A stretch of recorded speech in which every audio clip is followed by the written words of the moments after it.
10 o'clock and I'm still working on the Acura ILX. So this must be one of the hardest brackets. See that bolt up there that I put in, the 10 millimeter? To the right of it is an empty. Well, those two guys do not go up there first until you put the horizontal 12 millimeter in there.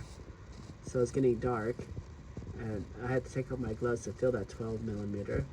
Once you get in, then it's still a struggle for those two 10 millimeter. But if you do put the 10 millimeter on the vertical side first, then the 12 millimeter horizontal just will not fit. So remember, do the horizontal first, then the two top. And this is like crazy.